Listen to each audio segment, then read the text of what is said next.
All right, it is live, and it looks like there's about a 9-second delay on today's live.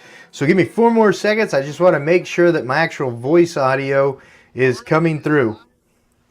Perfect, it is.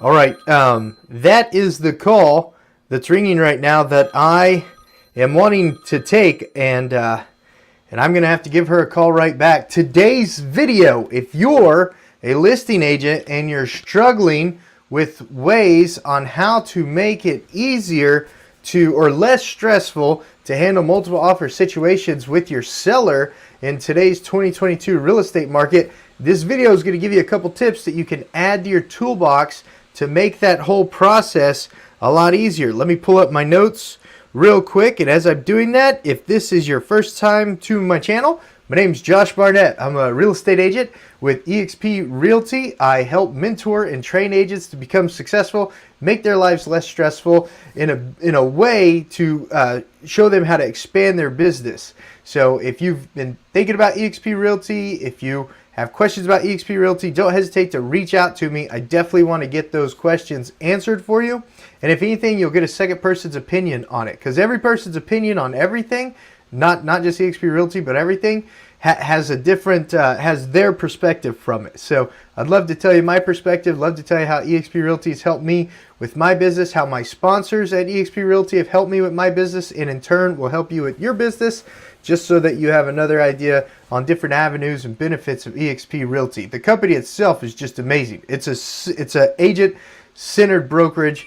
It's amazing. I've been at little brokerages, small brokerages, franchise brokerages. I've had my own office, and I'm still blown away from everything that eXp Realty gives back to us as agents out there producing and making stuff happen. All right, enough of that. Let's get in today's video. Some items on making your listings and handling multiple offers scenarios less stressful in 2022. So let me pull up my notes. I made these last night right before I went to bed.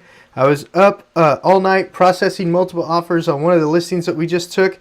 And the first thing I want to go over is setting the tone with the seller during the multiple offer. Because in today's market, if you're pricing a home correctly and if a home is presentable, you know it's going to get multiple offers. You know that the list price is more the starting price. It's not necessarily what the property is going to sell for. It's more like the starting bid price. But if you if you frame the picture correctly with the seller from the very beginning, the whole process is going to be a lot easier. Doing things like telling the seller, hey, in today's market, here's where we could price the property according to comparables, but just know that you'll probably get offers above this, and that we'll have to look at each one of those offers. We'll have to look at the financing type of each offer. We'll have to look at the down payment amount of each offer. We'll have to look at proof of funds if they're covering an appraisal gap for each offer. You just prep that seller to know that they're not going to put their house on the market and wait, 14 days, 21 days to get an offer.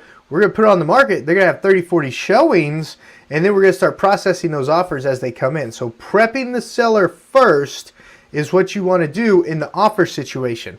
Prepping the seller second into how to intake those offers. Always leave it up to the seller to make that decision, but give them options. You're a professional. You're getting paid a ton of commissions to help them sell their house and make the process easier. That's why they hired you, to help them sell the house and make the process easier. So as a professional, give them ideas. Say, yes, you can take the first best offer that you want. You don't have to do highest and best. Or, yes, you could do highest and best until X day at X time. No more showings after that. Get your offers in by the next day at noon or the next day at the end of the day. And then we'll let everyone know within a day or two after we look at each offer and we weigh it. And then even during looking at those offers and weighing those offers, as a seller and as a listing agent too, you're going to be calling those buyer agents and asking them questions about the offer. You're going to be calling the buyer's lender and asking them questions about the loan, the financing. You're going to be verifying the funds are there to be able to cover an appraisal gap if they put that in there. So prepping the seller as to the process of analyzing each offer is also something you want to do as a listing agent. So those are the first 2 steps that are going to make your job a lot easier going into a listing and setting sellers' expectations. Because a lot of the listing agents, they might have some other business going on, So if you just set their expectations up front, let them know the best and easiest way and the less stressful way to handle all the offers, the easier it will be on you as a listing agent. The third item that I wrote down right here is once the seller decides which direction they want to go, like if they're just going to pick an offer whenever it comes in, or if they're going to take highest and best offers until X date, X time, put that information in the MLS in the local office remarks. In our MLS, we have a local office remarks, which is only available to other real estate brokerages. Put that information in there. That way the buyer's agents know how to prep the buyers. Because buyers are so antsy nowadays, they're walking up to sellers' houses with a checkbook in hand saying, what do you want for it? Prep those buyer agents to give them the tools to educate the buyer on how this particular seller is going to handle the situation. That's another way to make your job a lot easier because you're not getting 1,000 calls from buyer's agents saying, hey, I just submitted my offer. Did you get it? I don't want to run out of time. Are you taking multiple offers? Hey, and they're just doing their job for their buyer. I'm not poking fun at them. They're doing their job for the buyer because it's a rough market out there right now. You know, buyers are fighting tooth and nail for houses. But there's so much back end stuff that goes on the listing side and on the buyer's agent side. Educate the buyer. Let them know, hey, breathe. This is how, put in the local office remarks, this is how this seller is handling the sale of their information. Let me make sure there's no comments up right here. If you guys have comments during this video, be sure to put them in the comments, and I should get those through the live stream, and I'll try to answer them, and then I'll go back and check the comments too at the end. So prep the buyer's agents with information in the local office remarks on the MLS as to how the seller's handling it. That will save you a ton of phone calls, a ton of emails, and a ton of text. Hey, how's the seller handling that? That's going to make your life less stressful as a listing agent. Now, the fourth thing that I wrote down right here, on our MLS, we have an automatic showing. We have a showing time app. And block off, make sure the seller approves, but block off no more showings after X time on X day. Just block it off. You got to get the buyers off the fence. If the buyer's him-hawing over two different properties, this property is only available till this time, and we're only taking multiple offers till this time. Setting those boundaries also creates demand on the buyers to get off the fence, go look at the house, go get their offer in. So those boundaries are positive boundaries. They're good boundaries to set. It sets the seller's expectations and the buyer's expectations up front. So those are things that you could do with the seller and with the buyer's agents, and setting the buyer's expectations and the seller's expectations to make your life a lot easier as a listing agent when you're marketing the property for sale that you're going to be receiving multiple offers on in 2022. Now, I don't want to leave you there. I've got some more information that I want to show you real quick if you'll just bear with me. This is one of the tools that I use to present the offers to sellers, and it's something that everyone could do for free. If you've got a Gmail account, you've got access to this. So let me share you my screen right now. I use Google Sheets. I use Google Sheets to create a shared sheet. So see up here in the top right, you see this share button? You can adjust that share to anyone can view with this link. When you click on it, you can adjust it to share with anyone can view this sheet with this link. And what I do right here is I just create a little sheet that has the offers in a nice organized manner. Offer 1, offer 2, offer 3, and so on right here. And then I list out the main points of each offer right here. So loan type, loan appraisal amount, buyer concessions, anything loan extra. So I make a little loan column that talks about the loan type and the highlights of the loan financial addendum right there. And then I'll drop down and I'll put LO company, because that's important too. If you're dealing with a company that's notorious for not closing on time, that's something that the sellers need to know. Loan officer, LO phone, LO email. You know, they need to know who the buyer's loan officer is, their phone and email, because they're going to call and verify that everything's good on the buyer's side. You know, is this person just desktop approved? Where I don't know the exact name of it, but is this person just approved based off of phone call, what they've told the seller? Or has this person had income verification done? Has this person had the taxes already verified?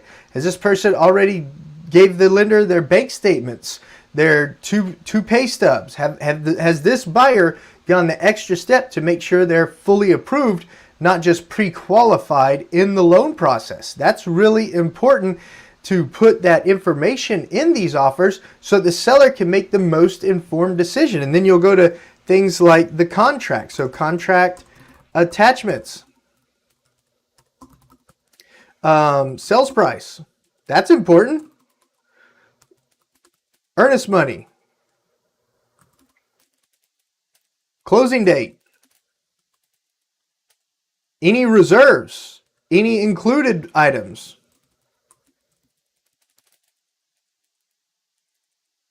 the time reference date, that when do the inspections start? How long for inspections?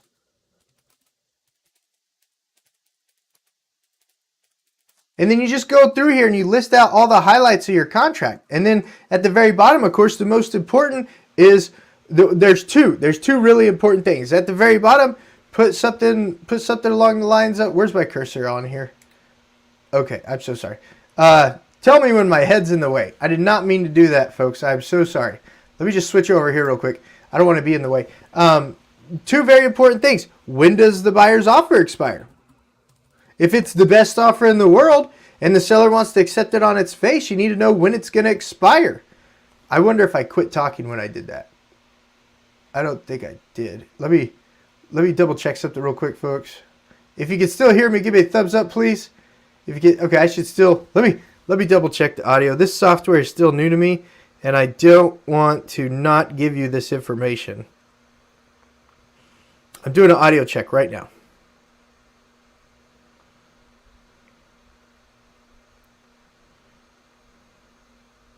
Test, audio check, 1, 2, 3. Okay. Okay, it's working. Very sorry about that. I'm getting used to all this, to this new software. When does the buyer's offer expire? Let's put that on our spreadsheet. Let me switch the screen real quick.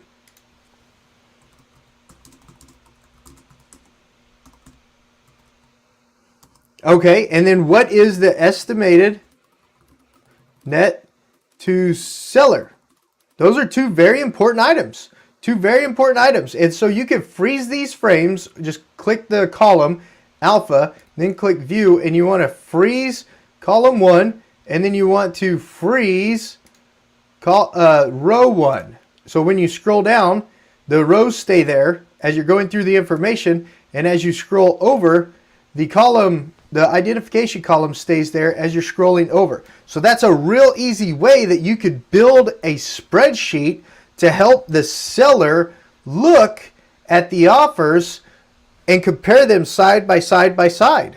In today's market, it's going to be hard to send them like 5, 6, 10 different emails and then tell them to print out each email and hold them side by side and go over it with them. No, build them this spreadsheet. And then up here at the top right, you just hit the share button right here, share, click it to view only, and anyone with the link can view, because you don't want them to be able to edit your spreadsheet. Only give them view only access, and then copy that link and share it to them.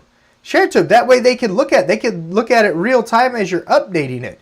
If you're asleep in the morning and they want to look at it early in the morning, they can pull up this spreadsheet and see all their offers lined up right beside each other in a nice, neat, organized way, and they'll know exactly which one they want to do. They'll be looking at loan type. That's part of the contract document that they look at. They'll be looking at the loan company, the loan officer. That's the person giving the money. That's super important. They'll be looking at things like what other attachments are attached to the contract. They'll be looking at things like sales price, earnest money, closing date, inspection times, etc., etc., etc. You, as a real estate professional, you know exactly what these sellers are going to be looking at on these offers, because you're a licensed real estate professional who knows how to do their job and who's at the kick-ass brokerage, EXP Realty. And dang it, I just got a curse word mark because I said that word. I am so sorry. But it's the truth. I'm sorry, but I'm not sorry. It's the truth. I mean, EXP Realty is awesome.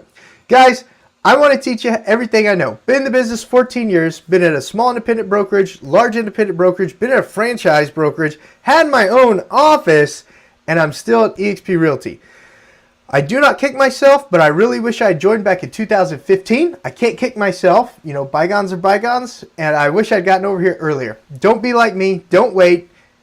If you haven't heard what EXP Realty has to offer, not just about the revenue share, which is mind-blowing, not just about the stock options, which is mind-blowing, but KV Core, the meetings, the camaraderie, the agent-to-agent attaboy, attagirl type attitude, and the benefits of your upline. Your sponsor matters. Your brokerage matters for you as an agent.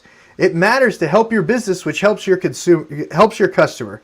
So if you like this video on how to make your job less stressful as a real estate agent with dealing with multiple offers, please give it a thumbs up. Please share it with the other agents that are stressing out and trying to figure out ways to make it easier to handle multiple offers as listing agents. Share it with them. Leave a comment if I missed out on something and you know a good secret too. Leave a comment down below. I'd love to learn what it is that you're doing. And guys, subscribe to the channel. Hit the notification bell if you like these little tips and tricks that I do on my real estate channel. And as always, if you're thinking about joining EXP Realty, you want a second opinion, give me a call, send me a text, shoot me an email. I'm here to chat with you about getting you signed up and sponsored at EXP Realty. Talk to you on the next one, guys. Oh yeah, and some videos are popping up here that are also cool. And then over here is a little share button. Right there, where my arm's at, right there is a little share button. Or subscribe. It's a subscribe button. See you guys on the next video.